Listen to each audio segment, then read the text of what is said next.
Welcome back to our channel ఇటు ఈ natural world. ఎలా ఉన్నారండి అందరూ? నేనైతే బాగున్నాను. మీరందరూ కూడా ఇంకా బాగున్నారని అనుకుంటూ వీడియో స్టార్ట్ చేసేస్తున్నాను. లాస్ట్ టైం వైజాగ్ ట్రిప్కి వెళ్ళినప్పుడైతే చాలా వీడియోస్ మిస్ చేశాను. కొంచెం యూస్ఫుల్ వీడియోస్ అన్నీ కూడా షార్ట్స్లో మెన్షన్ చేశాను, కాకపోతే క్లియర్ ఇన్ఫర్మేషన్ ఇవ్వలేదని ఫుల్ వీడియోస్ అయితే అప్లోడ్ చేస్తున్నాను. వైజాగ్ బీచ్ అంటే మాకైతే చాలా ఇష్టము. ఇప్పటికీ 3 టైమ్స్ విజిట్ చేశామన్నమాట. దట్టు పౌర్ణమి రోజు. నిజంగా పౌర్ణమి రోజు సముద్రం నుండి వచ్చే అలలు చాలా బాగుంటాయండి. చాలా ఇయర్స్ నుండి అనుకుంటున్నాను పౌర్ణమి రోజు బీచ్కి వెళ్ళాలి, చూడాలి, ఆ అట్మాస్ఫియర్ అంతా ఎంజాయ్ చేయాలి అనేసి. రామేశ్వరంలోని పంబన్ బ్రిడ్జ్ దగ్గర ఉండే ఒక బీచ్ ఉంటుంది, అది బాగుంటుంది. తర్వాత బాపట్లలో సూర్యలంక బీచ్ ఎక్సలెంట్గా ఉంటుందండి. చెన్నైలో మెరీనా బీచ్ చాలా పీస్ఫుల్గా ఉంటుంది. అప్పుడప్పుడు మైండ్ రిలాక్స్ కోసం ఇలా బీచ్ దగ్గర అలల సౌండ్ వింటూ కాసేపు నెమ్మదిగా కూర్చొని మైండ్ చాలా రిలాక్స్ అయిపోతుంది. దట్టు పౌర్ణమి. మేము వైజాగ్కి వెళ్ళినప్పుడు ఒక 3 డేస్ బ్యాక్ ఏదో ఇన్సిడెంట్ జరిగింది. దాంతో అక్కడ ఉన్న వాటర్ అంతా పొల్యూటెడ్ అయ్యాయన్నమాట. అందుకు బ్లాక్ కలర్లో వస్తుంది వాటర్ అంతా. పౌర్ణమి వేవ్స్ అయితే సూపర్గా ఉండింది, కాకపోతే ఎక్కువ టైం స్పెండ్ చేయలేకపోయామన్నమాట. నెక్స్ట్ డే మార్నింగ్ అయితే అరకుకు స్టార్ట్ అయిపోయాను. నియర్లీ వైజాగ్ నుండి అరకు ప్రయాణం చాలా బాగుంటుందన్నమాట.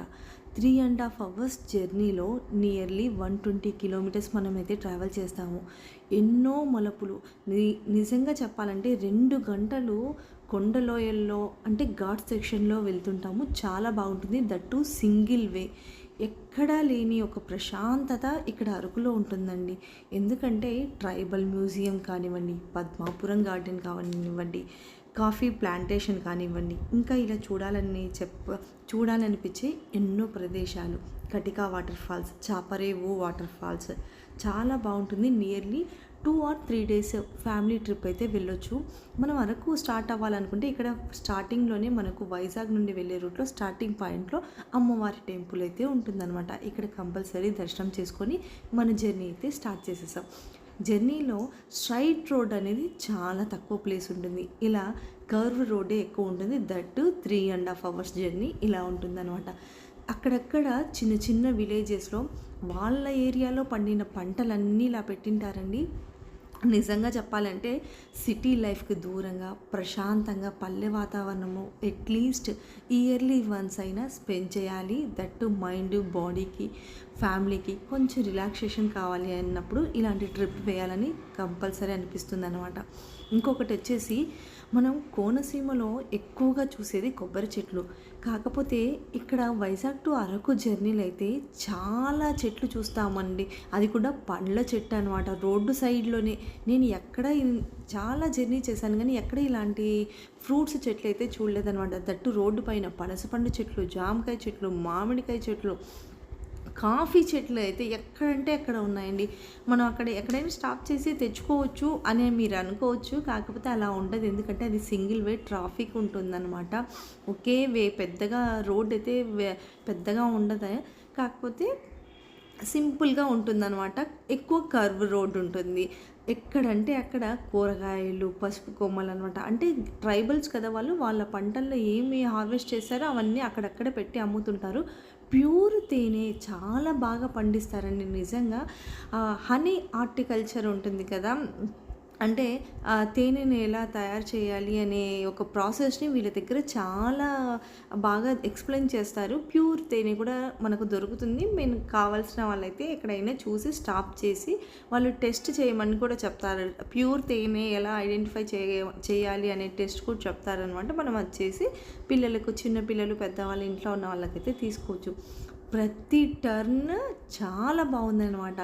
Nearly 3.5 hours journey. అరకు వెళ్ళాలని ఒక ఇంటెన్షన్ కన్నా అరకు జర్నీ చాలా మంచి ఎక్స్పీరియన్స్ ఇస్తుంది లైఫ్లో ప్రతి ఒక్కరికి. ఇంకొకటి బ్యాంబో చికెన్, బొంగులో చికెన్ అంటాం కదా, అది ఇలా స్టిక్స్కి పెట్టి చికెన్ పీస్ చాలా బాగా, అంటే మనం గ్రిల్డ్ చికెన్ అంటాం కదా, అలా వాళ్ళు ఇక్కడ చేస్తున్నారు. చాలా బాగుంది. మేము వెళ్ళింది అయితే అన్సీజన్, తినకూడదు ఆ టైంలో అనేసి మేమైతే తినలేదు. పిల్లలు చాలా ఫీల్ అయ్యారనమాట. అట్లీస్ట్ టేస్ట్ చేయాల్సింది, కాకపోతే ఆ టైంలో తినకూడదు అనేసి. కొన్ని చోట్ల స్పెసిఫిక్ వ్యూ పాయింట్ ఉంటాయి.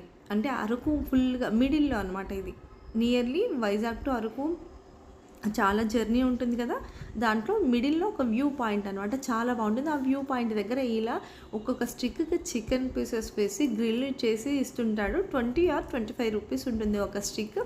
చాలా బావుంటుంది. తినాలి అంటే నాన్ వెజ్ ఎక్కువ ప్రిఫర్ చేసే వాళ్ళకి, నాన్ వెజ్ లవర్స్‌కి ఇలాంటి ఏరియా బావుంటుంది. ఇంకొకటి నేను ఇక్కడ ఈ ప్లేస్ చూసిన తర్వాత నాకు ఊటీనే గుర్తొచ్చేసిందనమాట. ఊటీలో ఎక్కువగా ఇలాంటి హౌసెస్ ఉంటాయన్నమాట. అసలు ఎక్కడో ఊటీ అంటే వేరే చోటికి వెళ్ళాల్సిన పని లేదనమాట.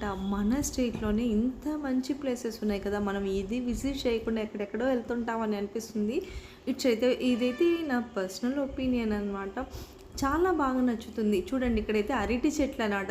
లైన్‌గా ఒక చోటన్నా ఆపుదాం. ఇక్కడ తేనె అమ్ముతున్నారు. వాళ్ళు చెట్టు నుండి తీసిన తేనె, ప్యూర్ తేనె ఉంటుంది కదా! అదైతే అమ్ముతున్నారు. ఇది చిన్న లేక్ లాగా స్టాప్ చేసి ఒక half an hour time spend చేద్దామా అనుకున్నాము. కాకపోతే అస్సలు జర్నీకే ఎక్కువ టైం అయిపోతుంది కదా! ఇందాక ఒక చిన్న యాక్సిడెంట్ అక్కడైతే. ఎక్కడ చూసినా పక్కన ఇక్కడ రోడ్ సైడ్ కనిపిస్తున్నాయి కదా, పిచ్చి చెట్లలాగా ఉన్నాయి. కానీ అవి పిచ్చి చెట్లు కాదండి బాబు, నిజంగా జామకాయ చెట్లు. అవన్నీ పూతలు వచ్చేసాయి. ఎక్కడ చూసినా ఏదో ఒకటి. అసలు నిజంగా జర్నీని ఎంజాయ్ చేయాలి అనుకునే వాళ్ళకి అరకు జర్నీ చాలా ది బెస్ట్ ఎక్స్పీరియన్స్ అనిపిస్తుంది అనమాట. లైఫ్లో ఒక్కసారైనా ఇలాంటి ట్రావెలింగ్ ఎక్స్పీరియన్స్ అయితే చేయాలి. దగ్గరలో ఇక్కడ ఒక పోలీస్ పాయింట్ వస్తుంది. అక్కడ అయితే వెహికల్స్ అన్నీ డ్రాప్ చేసి అక్కడ నుండి ఆటోకి బెలూన్ కేవ్స్కి వెళ్ళాలన్నమాట. మీకు ఈ వీడియో నచ్చితే తప్పకుండా లైక్, షేర్ అండ్ సబ్స్క్రైబ్. మరొక మంచి వీడియోతో మీ ముందుకైతే వచ్చేస్తాను. Bye bye.